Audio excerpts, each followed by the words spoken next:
Hello my friends, welcome to another Friday Reads on my channel, Indy's Magpie Reads. It's good to have you here. As you will have seen from my opening segment, we have had snow, finally. It's unusual that it comes so late, but alright, November, snow. My little dog Joni is so happy. We didn't even have hard frost until just a few days ago, and so even the flowers in my potted plants are still blooming, and it's pretty amazing. I've had a few biblio adventures this week, 2 book clubs. My lesbian book club, we discussed Freshwater by Akwaeke Emezi, and I've read 4 books now by Emezi, and Freshwater is my favorite. I didn't reread it for this book club. I think it was the first one of their books that I read, but definitely my favorite, or still my favorite. And the next book that we're going to be discussing in the Lesbian Plus book club is Last Night at the Telegraph Club, and that is by Melinda Lowe. And I know that Anne Novella has read it, and she's waiting for me to say what I think of it. So by the end of this month, I will have it read, Anne. And then the other book club was my feminist book club, and we discussed Haven by Emma Donoghue, and I read that back in April, I think. I will link to whichever video it was that I talked about it. You'll find it down below, and I'll mention which timestamp it's at. Well, I haven't used timestamps yet because in iMovie it's not so easy. If any of you know a good way to figure out what point is which in iMovie so that I can do the timestamps down below, then please let me know, because other than watching the video all the way through and then writing down each time that it switches to a new topic, yeah, and it takes long enough to edit as it is. Whoa. Anyway, everybody in the Feminist Book Club enjoyed Haven. We had lots to talk about with that. And the next book that we're going to read for that book club is Maps of Our Spectacular Bodies by Maddie Mortimer. I bought that book when it was longlisted for the Booker, and this is what usually often happens with books that I purchase. I want to read them so bad that I buy them, and then they sit around unread while I read other things, especially library books. So by putting it on the book club list, then I make sure that I read it. And that reminds me that I picked up Anne-Marie MacDonald's new book, Fane. I do not want to leave this one hanging around. I don't have a specific date to read it by, but if any of you want to buddy read that one with me, let me know, because that's a possibility. What else? Victober. Victorian literature is not really my thing, but I did participate. I read a Robert Browning poem that was recommended by Scott of Gunpowder Fiction and Plot. The poem is My Last Duchess. I will link down below where you can not only read the full poem online, but also listen to it being read. It's a whole story in one poem. So if you're a fan of the novel Rebecca, this is a good poem for you. Yeah. Thanks, Scott. I really enjoyed that. And so now there's nonfiction November going on. Nonfiction really is my thing. Kitty, excuse me. I've read 6 nonfiction so far this week. And I'm going to save one of them, a cookbook, Bonnie Stern's new book, Don't Worry, Just Cook, for a separate video because I'm still making things from it. I've cooked a couple of things, including these date pastries that were very yummy. And I'm excited about trying other things. So that's for a later video. And I also read a couple of picture books, and I'm going to save those for a later video as well because I want to do a separate video about the Young People's Literature category of the Governor General Awards. So that's still to come. So many books to talk about in one weekly wrap-up. Now, Fraser Simons of Springboard Thought solved this problem, I think, because he reads even more than I do, by, instead of doing a weekly wrap-up, he does a recent reads whenever he has a half dozen books to talk about. But I'm not ready to do that yet because I've got my Fridays set up. That's when I'm recording, so I will do my best to get through these all. And Scott of Gunpowder Fiction and Plot said to me quite a while ago that don't worry about how long the videos are. They're as long as they need to be. And I know that I have many subscribers who faithfully watch my videos, and I thank you so much for that. And thanks for sticking with me. I do speak slowly, so you can probably watch at a faster playback speed and get through a half-hour video quickly. And Frida, yeah, kitty needs love. Anyway, what was I saying? Oh yeah, so the other big thing in November is Skoden, the Indigenous Books Readathon, and I am very excited about that. Sean the Book Maniac, my friend, is also really excited about Indigenous books. So if you need suggestions, you can go to his channel. I will also link a video that I did back in May on some recommended Indigenous literature. When I tallied up all the books I either have around here or coming in on hold from the library that are by Indigenous authors, I discovered I had more than 20. So that is almost enough to do me for an entire month, not reading anything else. But there's book club books, there's other library holds, and looks like Fane, so we'll fit them in somehow. It doesn't matter how much you read, there's always more. I'll never read as many books as I want to read. My eyes are bigger than my reading capability, I guess. Anyway, the other biblio adventure that I had this week was our monthly literary salon, and Mandy was the host this time. She had such a beautiful table spread with lots of delicious food, and people brought stuff as well, and it was so nice to just sit around and hear people read poetry on the theme of belonging.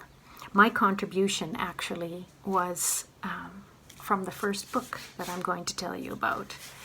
It is by an Inuit author, Norma Dunning. The title is Kinauvit, which means, what's your name? And it's subtitled The Eskimo Disc System and a Daughter's Search for Her Grandmother. Norma Dunning lives in Edmonton.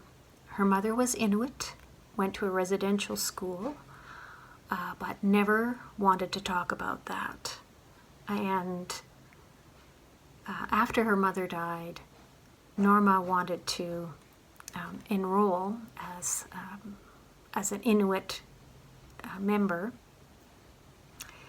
and she was asked for her disc number, which she didn't have, and then she was asked for her mother's disc number, which she didn't have, and also for her mother's birth certificate, and her mother was never issued a birth certificate.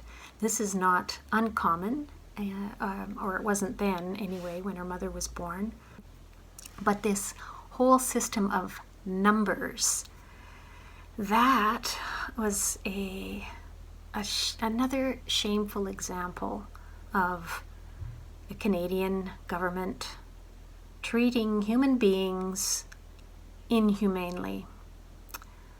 So I will read you a little bit from Kinauvit. In my search for my grandmother, I learned much about traditional naming practices and began to understand what we had lost under state sovereignty and with the disc system. The naming of a child for Inuit is ceremonial. In the epigram for this chapter, we see that the entrance into the world of an Inuk newborn is not a process experienced solely between mother and child. The name of the child is chanted by those who surround the mother as the labor persists. The name the child will carry is in remembrance and honor of a relative or friend. That name is sung to the child as they are arriving into the world. A name is the most important item that an Inuk child will carry. And administrators, government administrators, hospital staff, various non-Inuit people found Inuit names were difficult to spell, difficult to pronounce, and so they decided that it would be better to issue everybody with a number. And that number was so important that no services could be received at all without knowing what your number was. Family allowance checks that were issued to Canadians everywhere were issued to Inuit only as store vouchers at the Hudson's Bay Company. And in order to access your family allowance, you had to have your Eskimo disc number. They were used at the residential schools. They stayed with the individual from birth, if they were issued that early, depending on when they were born, right up until their death. And the system was in place for over 30 years, and yet even now, disbanded around in the 70s sometime, maybe 1979. And even now, as this author found out, your documentation is still using that in Eskimo disc system. They were like dog tags, and people were told to wear them on a cord around their neck. And there's very little official documentation about that program, and so Dunning wrote an entire book about it. The Inuit people, by the way, are the smallest of the Indigenous groups in Canada. The other two are First Nations people and Métis people, three distinct Indigenous groups in Canada. Next up is an audiobook, The Lesbiana's Guide to Catholic School by Sonora Reyes, and the audio is read by Karla Serrato. This was a National Book Award finalist. It's a YA novel featuring a lesbian Mexican-American main character, Yamilet. And when it starts out, we know that she's going to be attending a different high school because at her old school in Arizona, where this is set, her best friend outed her to the entire school. And Yamilet is afraid to tell her mother that she's queer. She's afraid to be kicked out because her mother's very religious. And so at the new school, she decides she's going to try and act as straight as possible. But it's not so easy because there is an out queer girl in her class who's very, very cute. And the story has a lot of humor in it, but I also cried as I was listening. It's very well done. Yamilet's family is split up because her father was deported back to Mexico 6 years earlier. So that's another thing that is going on in the family. And her brother is having a lot of troubles as well. So mental health issues, queer representation, and the author themselves, the author Sonora Reyes uses they, them pronouns, is Mexican American. I'm not sure if they are also Mayan, but the characters, this family, have Mayan ancestry, and they talk about that several times in the book.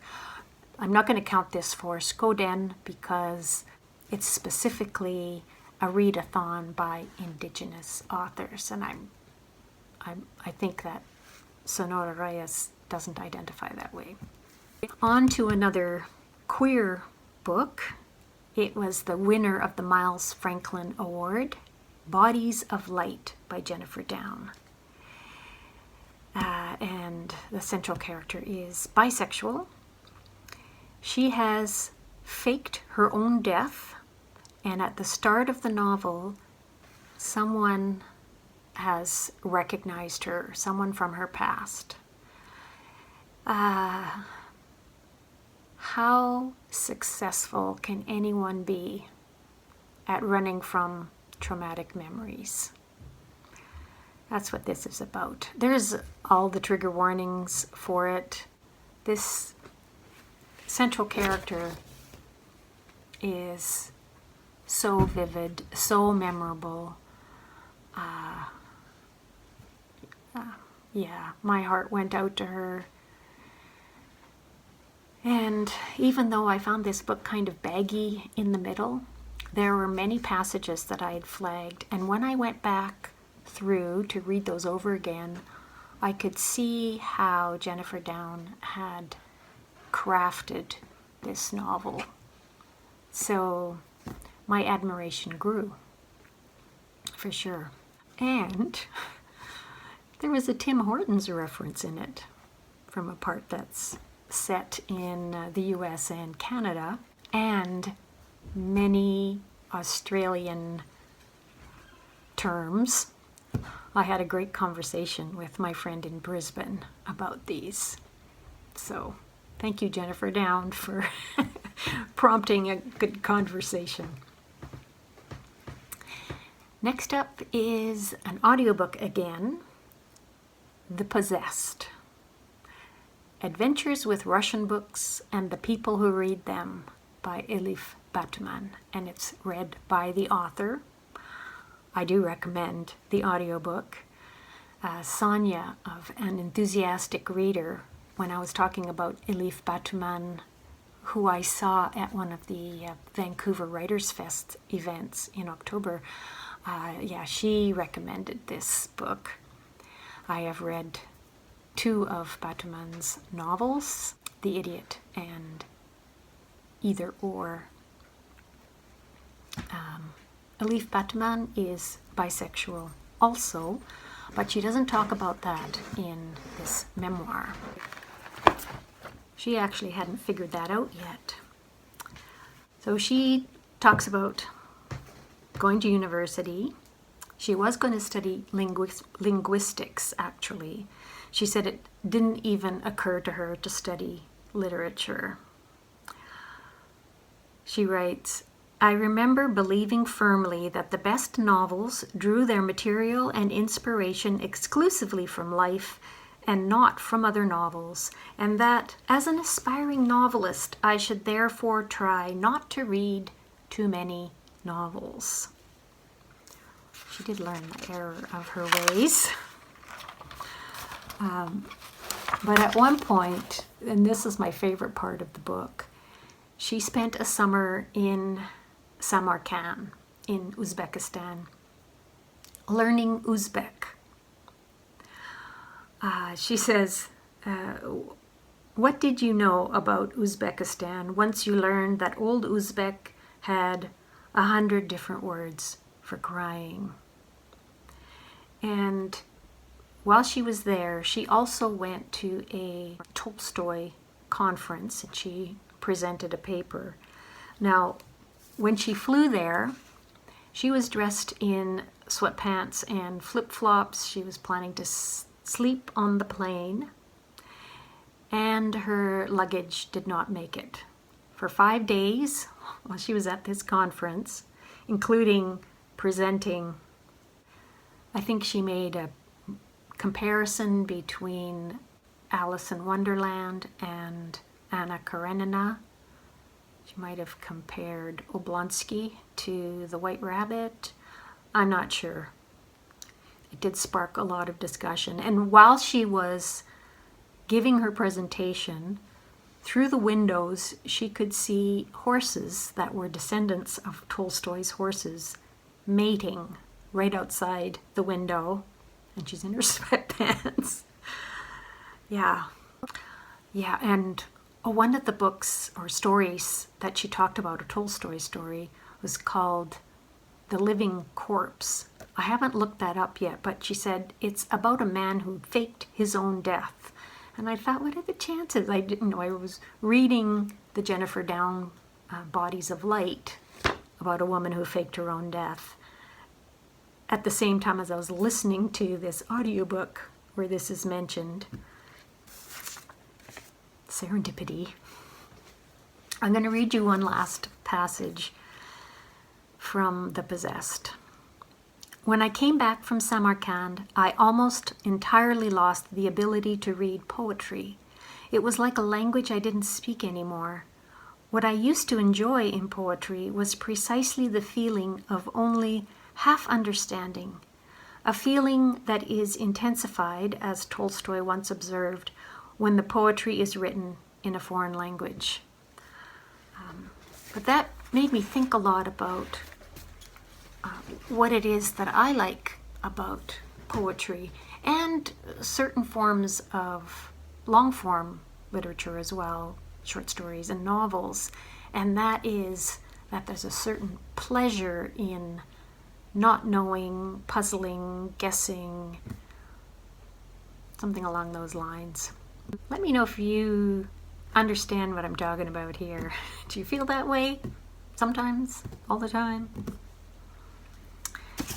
Next up, this one took me a long time to get through because I started it in August when I bought it. What a Mushroom Lives For. It's subtitled Matsutake and the Worlds They Make, and it's by Michael Hathaway, who is a Canadian professor at Simon Fraser University, and he studies multi-species ethnography. The Matsutake mushroom is one of the most expensive mushrooms in the world, and it's highly prized by Japanese people. And there are fewer and fewer of them available in Japan, and so markets further afield have become important. And so that's partly what this book is about. The global commodity chain, and there's a deep dive focus into the Yi people of Yunnan, China, and also the Tibetan people, two important groups of Matsutake mushroom collectors. These mushrooms spoil quickly. Insects like them too, and so they have to get to the consumers in Japan very quickly because they want them fresh, not dried. So there's lots to do about that. That is a complex situation because they grow in the mountains and the forests in pretty inaccessible kinds of places. But another really important aspect of this book is that the author is looking at the mushroom, or the fungi, as having an Umwelt, having its own agency and senses and ability to act upon its environment.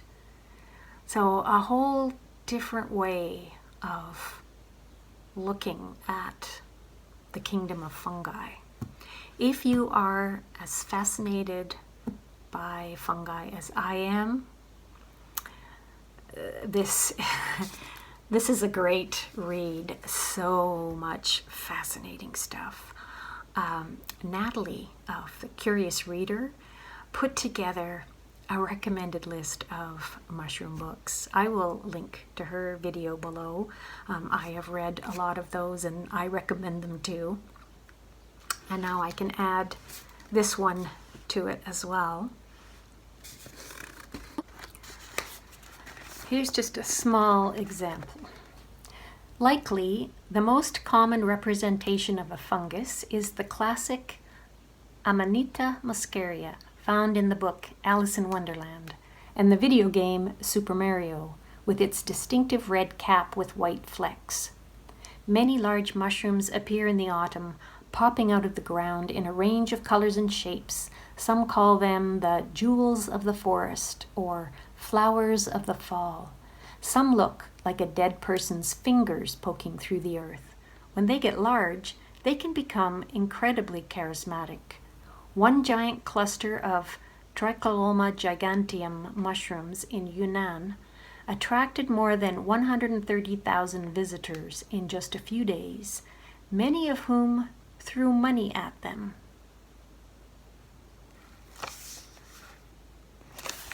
So, the next section goes on to talk about the many different odors that mushrooms have.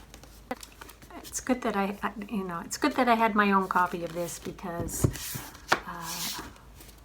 even though it's not a very long book, I found that there was a lot to absorb in the text. So it's popular science for keeners, let's put it that way. More nonfiction, this time in comics format. Time Zone J by Julie Doucet. Julie Doucet is a Canadian cartoonist, originally from Quebec, and that's where she lives now. And she won the Grand Prix award at Angoulême this year. She is the first Canadian to ever win. So, congratulations, Julie Doucet. It has been a long time since she actually published a graphic novel or any of her cartoons. She started back when she was in her 20s, and I think she's in her 50s now.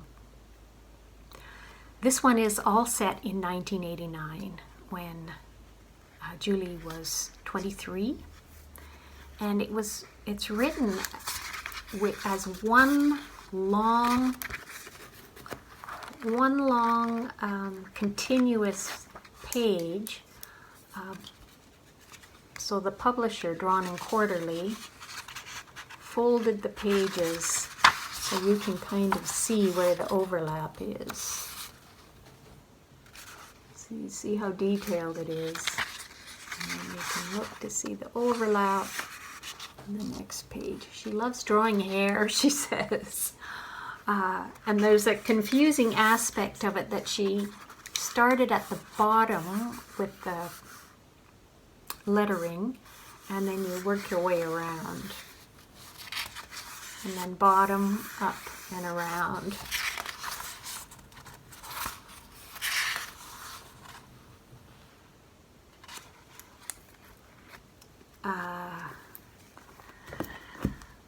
It's kind of like a dream, but it is, she used her journals and letters from this guy who was writing, like long form writing. This is 1989, this is pre-email. They were writing back and forth like pen pals because of some zines that she had created. He was in the military in France, and then she went over there to meet him, and he's a crazy person. It was it's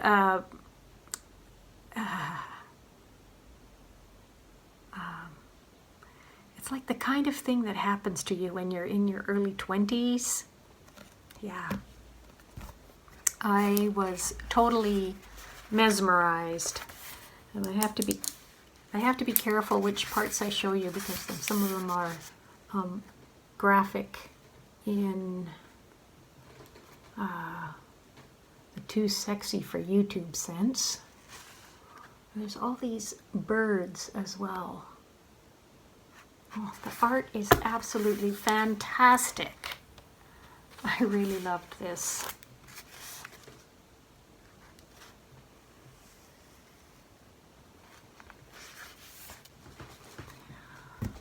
But I read an even better memoir, best book of the week, Ducks by Kate Beaton, 2 years in the oil sands. My YA book club is going to discuss this next week. It is an adult book, and actually the person who suggested that we read it said that it would be a book for high school students, but probably not to have in a high school library. There's some sections in here that I wouldn't open up and show you either. So Kate Beaton, another Canadian cartoonist, she became famous first with her online comics that were then collected into, the first one was called Hark, a Vagrant. And many of them have to do with Canadian history and other historical events. Kate Beaton got a Bachelor of Arts majoring in history. She used it to do cartoons, but she had all this student loan. She grew up in Cape Breton, where there are no jobs. And so she did what many other people do from Atlantic Canada, or they did then. They traveled to Alberta, to the oil sands, where they could make a lot of money. At the time she was there, the ratio was about 50 men for every woman working there. She experienced sexual harassment pretty much constantly. She was living in a work camp as opposed to in Fort McMurray itself. There's a lot of loneliness and isolation. It wasn't only her, but the other men who were there, whether they have families or not, are also lonely and isolated. There was a lot of mental health issues, drug addiction, not Kate, but people around her. She also talks about the camaraderie and support that she got from her colleagues there.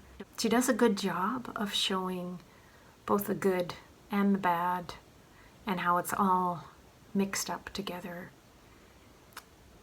And she did pay off her student loans, and she got out of there.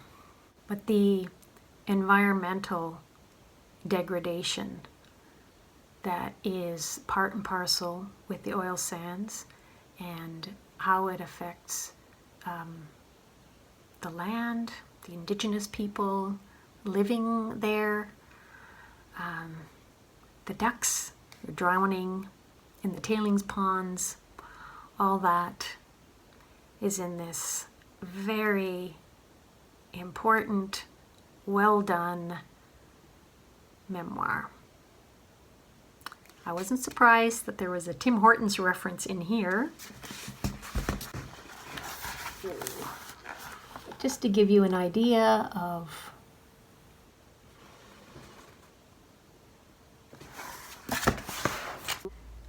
beautiful line art in monochrome gray. She's a smart woman who had a lot of questions. I'll just pop in a few panels maybe so you can see what her art is like.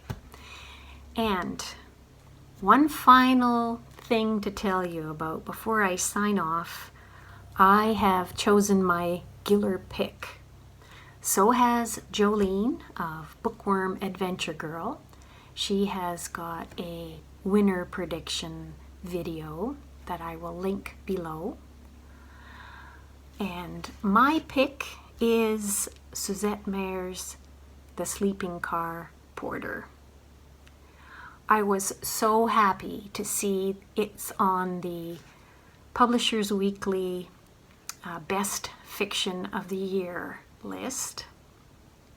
And by the way, Ducks made Publishers Weekly 10 Best Books of the Year. Top pick from Publishers Weekly. Go Kate Beaton. There were actually a couple other books on the Publishers Weekly top 10 list. Invisible Kingdom by Megan O'Rourke. I'll link my video where I talk about it below. And also Ed Yong's An Immense World. And again, I will link the video where I talked about it below. So 3 great books that I heartily agree with Publishers Weekly, and The Sleeping Car Porter. Love it. Thank you so much for watching, and if you've stuck with me this far, I'll let you know that that last little bit of footage at the end is me working on a online printing class project. John Marshall teaching Sarasa printmaking, and I'm using a pigment with soy milk on a bandana that I've previously done some resist tying and some printing on. So, quick little video about that too. Thanks for watching. See you soon. Bye.